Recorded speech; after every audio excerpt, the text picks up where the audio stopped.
Booting from a mechanical hard drive can take a very long time. You can make a cup of coffee, go to the bathroom, come back, and you might be into Windows. Over a minute to boot into this guy. There is a night and day difference booting from a mechanical drive to an SSD, which will take you seconds. And then booting from an M.2 SSD even quicker. If your OS was on a mechanical drive and you want to move over to an SSD or an M.2 SSD, you can either reinstall Windows, which is typically the way I recommend to do it, or you can clone your drive from this over to these, either using software within Windows or using one of these. The SABRENT USB Type-C docking station for M.2, PCIe, NVMe, and 2.5, 3.5 SATA SSD and hard drive. So this will take you from this to this and to this and everything in between, any combination you can think of. You can do it either connected to your computer or you can do it offline. So in this video, we're going to go over all of that and a few gotchas in between. So let's go ahead, do an unboxing real quick of this guy, and then we'll go ahead and walk through the processes real quick. All right, so here she is again, the SABRENT USB Type-C docking station for M.2 PCIe NVMe with offline clone function. So this is pretty awesome, something I've actually wanted for quite some time, because you can do a 3.5-inch drive or a 2.5-inch drive and an M.2 SSD. This is awesome. So it's compatible with Windows, Mac, USB Type-C, as I mentioned, 2.5-inch and 3.5-inch, and M.2 SSDs, 2.5 inches as well. So nothing over here. Over here is just the title, all the way around. And then over here, we go over some of the features, functions, and specifications. I'll go ahead and skip all that since we're going to go over everything here. So let's go ahead, open this up real quick. And okay.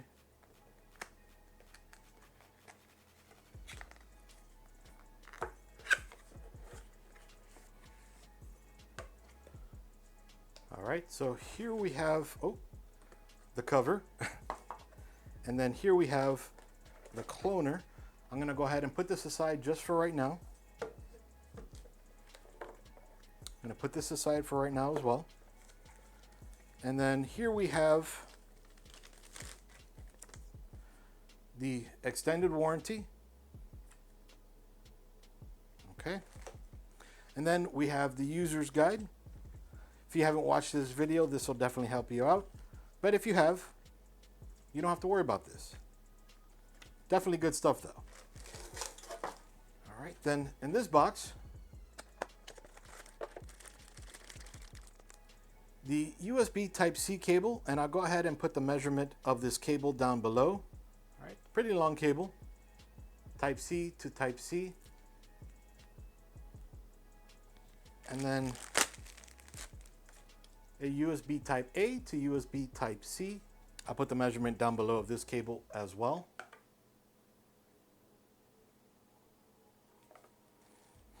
And then the power cable. So plug this into the wall. And then this into the unit itself.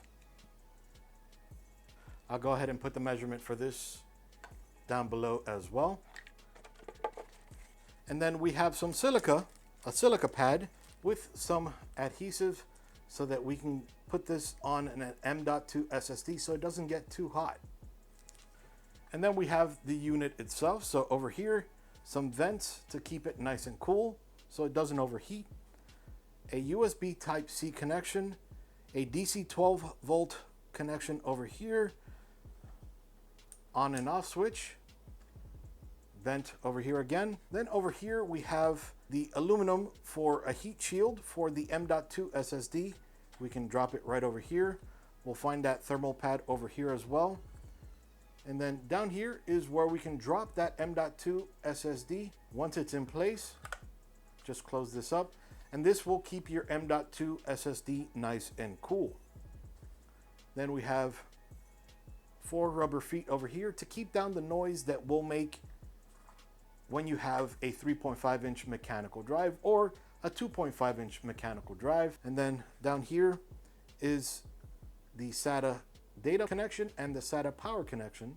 This is for one single drive. It's for one single drive because you can pop in a 2.5-inch or a 3.5 inch drive over here.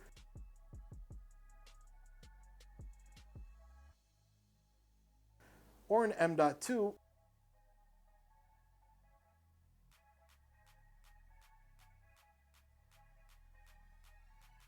And then you can use the resources from your computer to transfer from the cable over here. Now it's offline because you can transfer from a 3.5 inch or a 2.5 inch over to an M.2 SSD and vice versa as well. So the way this would work is you just grab a drive, let's say a 3.5 inch, and you just drop it right in here, push it down a little tiny bit, and it's in.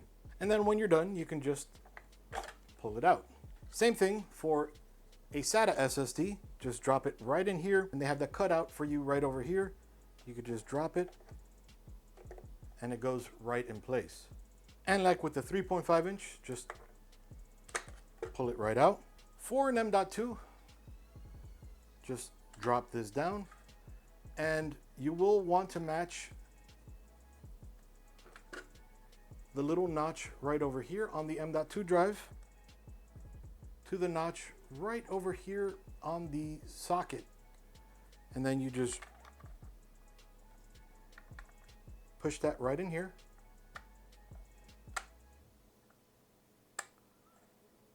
Okay, and then if you pull on it a little bit and it doesn't come out, it's in there good.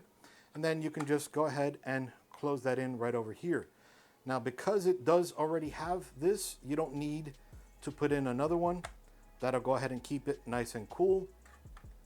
And then when you're done with that one, just pull it out. And then also over here, there is the A and B switch. So here is if you're cloning from an M.2 to a SATA drive. So from here to here, be it a 2.5 inch or a 3.5 inch. And then B is for when you're cloning from a SATA drive over to an M.2. So again, A for M.2 to SSD, and B for SATA or SSD to M.2. And then over here is the button to copy it. So let's go over some of this now. So from a restart scenario, which typically takes a little less time, we can see here just how long it takes to restart a computer with a mechanical hard drive. Now, I'm fast forwarding this so you don't have to suffer like I am with this.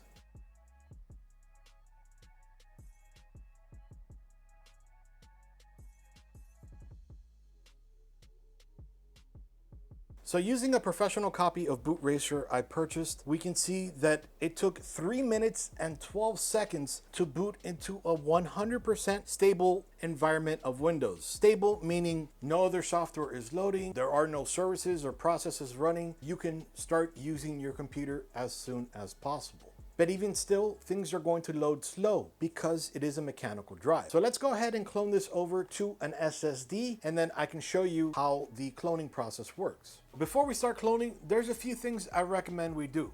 Now, even though we're going from a 1 terabyte to a 500 gig, we're not reaching the limitations of MBR just yet, but because the newer versions of Windows, let's say Windows 8 and above, have started utilizing UEFI and GPT, we want to make sure that we are on GPT first. So to explain it, why UEFI is better than a standard BIOS. A few things. First off, it allows you to use the mouse inside of the BIOS instead of using your keyboard. I prefer the keyboard, but some people prefer the mouse. Either way, UEFI will help you with compatibility with graphics cards. As new cards come out, they're requiring more and more UEFI. UEFI allows you to skip different portions of your boot process to allow you to boot faster. And the old BIOSes do not support drives over 2 terabytes. UEFI does. So that's something we're going to want to check first. Then over MBR over GPT, we want to select GPT. GPT allows for 2 terabyte drives and higher.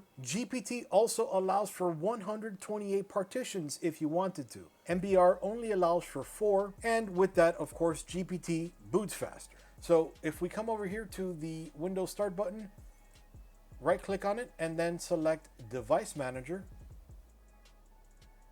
And then click to expand disk drives. We're going to right click on our hard drive right here and go to Properties. We'll go to Volumes, and then we'll click populate.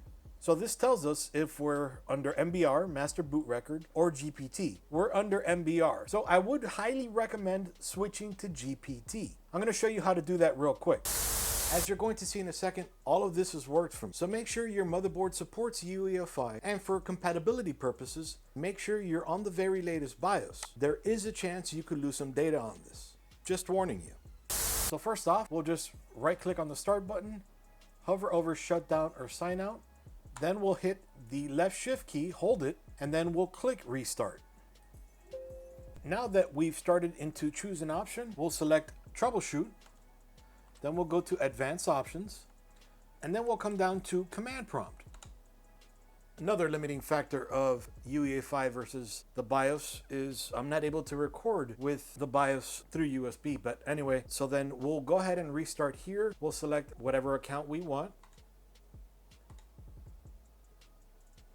And then here, we're going to go ahead and type MBR2GPT space / validate. And then we'll type MBR2GPT space / convert.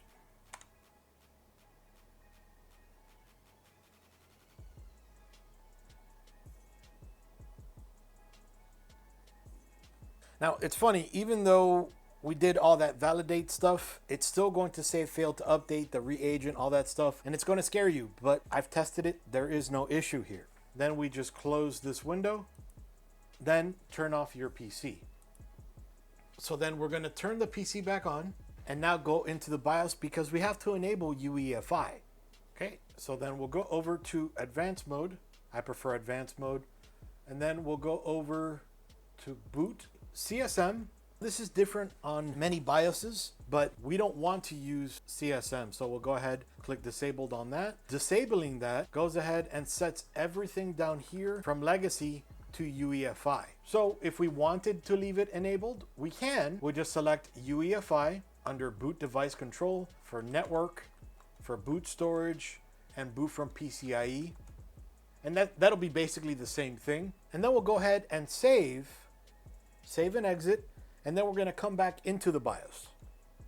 Okay, so then we'll come in back into advanced and we'll go to boot.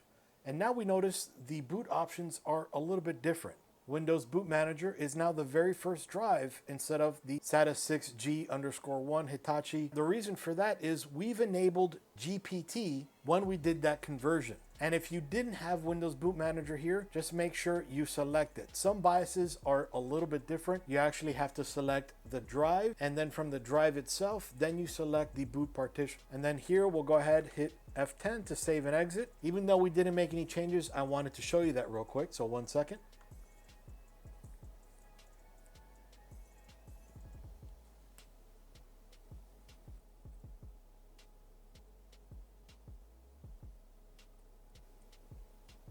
Okay, 4 minutes and 28 seconds. Painful. 268 seconds and 984 milliseconds. Yeah, horribly bad. But aside from that, if we right click on the start button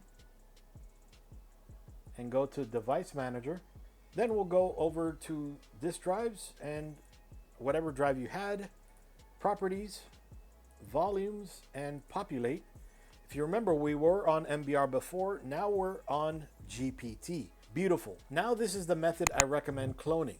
I'm not recommending this because of any limitation on SABRENT or Macrium, but I have noticed a lot of issues on previous videos, people cloning from MBR to MBR, from drive to drive. So I recommend highly to not only use UEFI in your BIOS, if your BIOS supports it, which may also mean you need to update to the very latest BIOS version, another thing I recommend, but also switching from MBR to GPT. So of course we will need to plug this into power. So then on the drive, we just plug it in right over here. And then we grab the USB cable. I'm going to utilize the USB Type-C connection right there. And then I plug the other end to the USB Type-C connection on the PC. Now the only reason we're connecting this to the PC is we're going to be cloning this mechanical drive, a 3.5-inch drive, over to 2.5-inch SSD. Now there's only one slot right over here. This will fit a 3.5-inch or a 2.5-inch. And then of course an M.2, but we'll get to that a little bit later on. So now we're going to be passing all the data through USB. So we'll go ahead and pop this drive right in here. Okay, then after we drop the disk in, Windows is going to recognize the drive, old or new drive. Now, if it's a new drive, I highly recommend you right-click on the Start button, go to Disk Management. Okay, it's going to ask you here to initialize the disk. Make sure you're selected to GPT. No reason to go back to MBR ever, and click OK here. But before we do that, notice it shows unknown, non-initialized, and unallocated. So we'll click OK here, and it goes to Basic Online. Perfect, that's what we want. Now, because we popped in a drive over here and we're going to be cloning from a mechanical drive over to an SSD, we had to use that cable. So we can't use this button to clone. So we'll come over here on Macrum Reflect, and I show you in this video up above how to download and all that stuff. Realize that it's not a free full version anymore. It's a 30-day trial, but the 30-day trial will work exactly like I show you in that video. Here we can see that if we combine all these sizes, 12.2, 50.9 gigs, 26.5 megs, 447.8 megs, it doesn't equal 500 gigs or 465.7. So what we do here is we have more than enough space so that it's still small and there's space left over to go to a 500 gig from a 1 terabyte. So we'll click clone this disk. And if you don't have space, make room. So this is the primary drive, the 1 terabyte. We'll click select a disk to clone. We'll select disk 2 to GPT, and then we'll go ahead and delete this partition. So now it's completely blank, and we deleted the partition on the second drive, not the primary drive. And then we'll click next, next again. And then here, if you want to see everything that's going on, you could read that here, but we don't need to. And then we'll click finish. We don't need to save as a backup definition file, at least I won't. You can if you'd like. So I'll uncheck this and I'll click OK to run this backup now. Okay, the clone started. This might take a while, so I'm gonna go ahead, stop recording for now and come back when it's done. Full clone from a mechanical 1 terabyte drive to a 500 gig SSD took 32 minutes and 43 seconds. So we were slowed down here, not by the SATA SSD, but we were slowed down by the SATA mechanical drive. The 7200 RPM drive can only transfer between 80 and 166 megabytes per second, and typically that's going to be at highest 100 megs per second. The SATA SSD can transfer up to 650 megs per second. So the mechanical drive slows down your PC tons and the data transfer as well. Now let's see how fast the Western Digital 500 gig blue drive can transfer to the SABRENT Rocket 4 Plus G 2 terabyte M.2 SSD.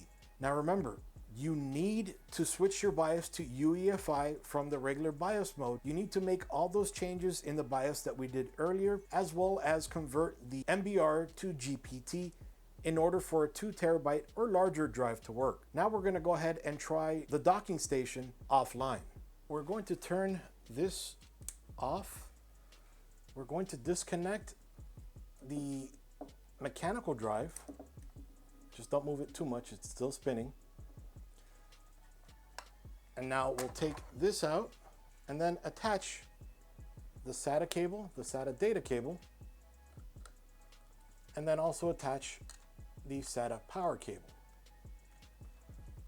Now let's go ahead and turn the machine on, and we're going to go into the BIOS real quick just to make sure the Western Digital drive is picked up. Now rebooting back into the BIOS, go into advanced mode and into boot. I just want to verify that that drive is coming up. So we'll go under, well, and we can see it right here under boot override, WDC WDS 500 gig drive, and we'd be able to see that here as well. Perfect. No changes. I just wanted to make sure it shows up. So discard changes and exit. And now we'll boot back into Windows. And just remember, this is not connected. And now we'll see how fast BootRacer starts up.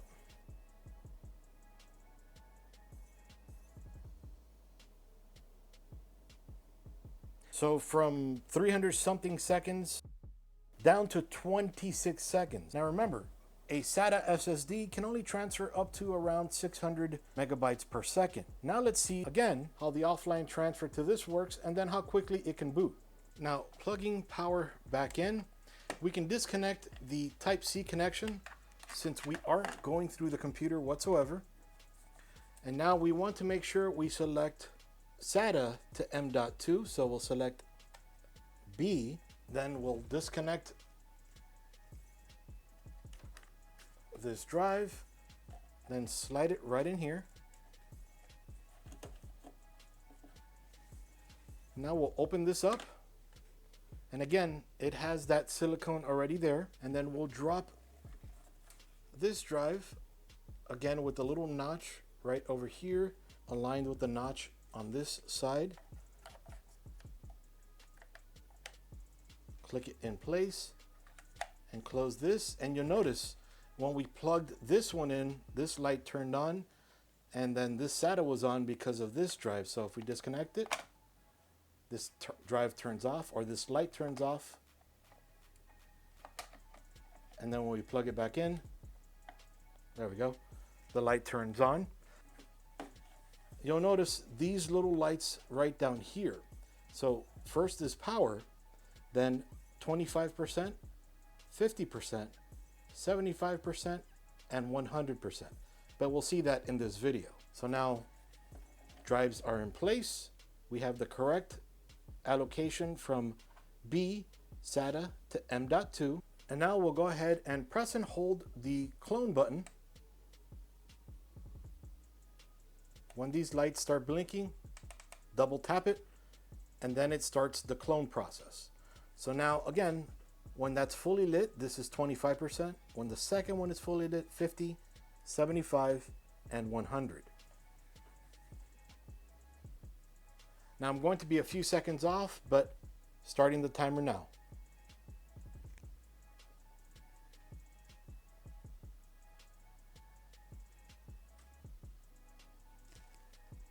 About 15 minutes and 30 seconds, maybe 15 minutes and 40 seconds with the extra time. When it's done cloning, all the lights will be solid, including these two up here. So now we'll go ahead and turn this off. And this heatsink is a little hot. So about 53 degrees Celsius. It's a good thing we have that heatsink. Now we'll just go ahead, unplug that there, disconnect that here. Again, this is a little hot right now.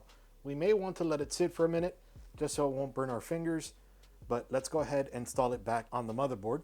Now normally I would say to put a heatsink on after we install it, but since we're just going to be booting into Windows, that's okay for now. So we'll go ahead, plug that in. It's really hard with a video card there. Okay. Now it's plugged in and it's latched in, so we'll go ahead and turn on the machine. And like before, we'll come over to Advanced and we'll come to Boot. Clicking here, we could see that we're using the SABRENT Rocket 4 plus gaming, so the M.2 SSD. Now let's see what that does for boot up times. So from up to 300 something, maybe 180 something, to 26, down to 21.750 seconds to boot into Windows. So cloning from a 500 gig to a 2 terabyte, we're only going to have about 500 gigs worth of space. That makes sense. But let's go ahead and win that back. So if we right click on the start button and go to disk management, here you'll notice that 1.4 terabytes of an unallocated space. So coming over here, the easy way, we'll open up Aomei Partition Assistant. While it's still free, they like to change their mind often. We'll come under here, right click on the unallocated space, and we'll merge partitions. We'll merge it with the C drive, and then we'll click OK, and then bam, that opens up 1.82 terabytes. Now all we need to do is click apply and proceed. We'll restart into Windows PE mode. 1 sec. And then in WinPE mode, it'll finish the conversion, or the expansion, I should say. And now we'll just click restart. and even faster, even though we did go through another conversion. But regardless of that, we already know it's faster. And if we come under File Manager or File Explorer, this PC, now we can see we have all of that space back. That's awesome. So in this video, we've only gone over cloning scenarios, which this is great for. Cloning from the motherboard or offline, everything works great.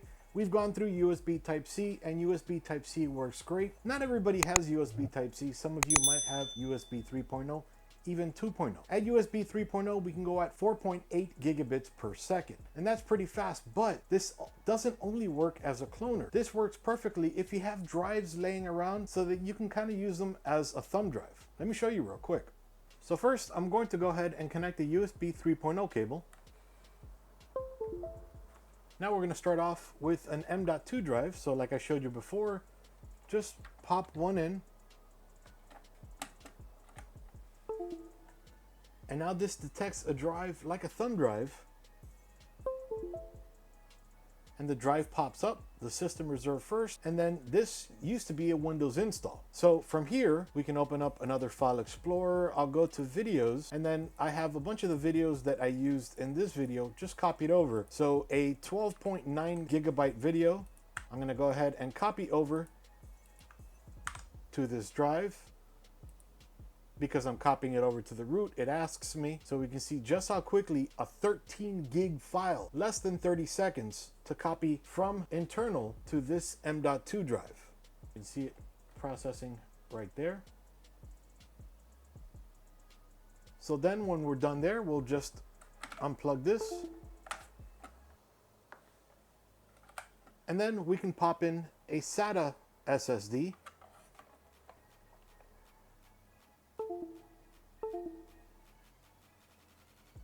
Okay, this one also shows up as a drive F, and I'll do the same thing. I'll copy that 13 gig file over. Now remember, this is limited to about 600 megs per second, so it won't be as fast as this one.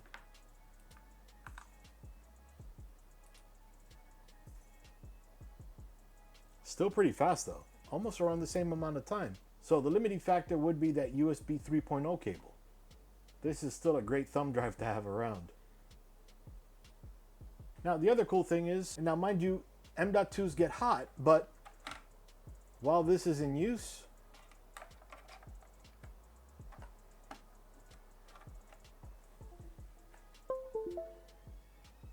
come back into this PC. Now we can see here drive C, which has its own system reserve, and then this is the 1 terabyte, the M.2 drive. And then this is the 500 gigabyte, the Western Digital Blue drive. So you can connect both at the same time. And like before, you'll see both of those little eyes lit up. Pretty cool. So the dock not only works as a cloner, which it does a great job, it does what it's supposed to do, but it also works as a dock. You could have it desk side, connected to your system at all times, and whenever you have an SSD, an M.2, or a regular SSD laying around, or even a 3.5-inch drive that you've stored away that you need to pull some data from, just plug it in, 3 to 5 seconds later, it pops up, and you're good to go, and you can use it just like it was a regular internal drive, or maybe as a thumb drive. It works great. I think SABRENT did a great job with this drive. It does everything it's supposed to do.